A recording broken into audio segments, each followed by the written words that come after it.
5, 4, 3, 2, 1, 0. Assalamualaikum warahmatullahi wabarakatuh. Selamat pagi, salam sejahtera bagi kita semua. Perkenalkan, nama saya Muhammad Gia Sadi Akbar dengan NIM D1A020359.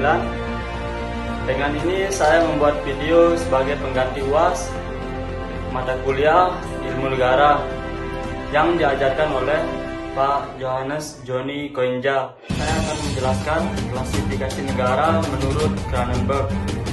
Pertama-tama, pengertian klasifikasi negara berdasarkan jumlah orang atau yang berkuasa dengan orientasi kekuasaan. Jumlah orang yang berkuasa atau pemerintah dalam suatu negara dapat berjumlah satu orang, sekelompok orang, dan banyak orang. Orientasi kekuasaan terbagi menjadi dua, yaitu berorientasi untuk kepentingan banyak orang atau rakyat dan berorientasi untuk kepentingan penguasa. Langsung saja, klasifikasi negara menurut Cronenberg. Klasifikasi negara menurut Cronenberg, teori pengelompokannya menganut aliran historis sosiologis, artinya bagaimanakah sejarah pertumbuhan masyarakat itu yang semula hidup bebas tanpa terikat oleh aturan apapun. Kemudian menjadi suatu negara di mana berlaku peraturan-peraturan hukum yang bersifat mengikat dan mempunyai sanksi yang tegas. Negara adalah organisasi kekuasaan yang diciptakan sekelompok orang atau bangsa dengan tujuan menyelenggarakan kepentingan bersama. Berbicara tentang masalah klasifikasi kelompok manusia, Cronenberg menggunakan beberapa kriteria, yaitu yang pertama, sifat kesetempatan, atau sekelompok manusia itu mempunyai sifat setempat atau tidak setempat. Yang kedua, sifat keteraturan, artinya kelompok manusia itu sifatnya teratur atau tidak. Menghasilkan 4 jenis kelompok lagi. Yang pertama, kelompok manusia yang bersifat setempat tapi tidak teratur, artinya tidak memiliki kepentingan atau tujuan yang sama serta bersifat insidentil. Kelompok ini sangatlah sugestif, mudah dipengaruhi dan mudah menimbulkan ekses yang kurang baik.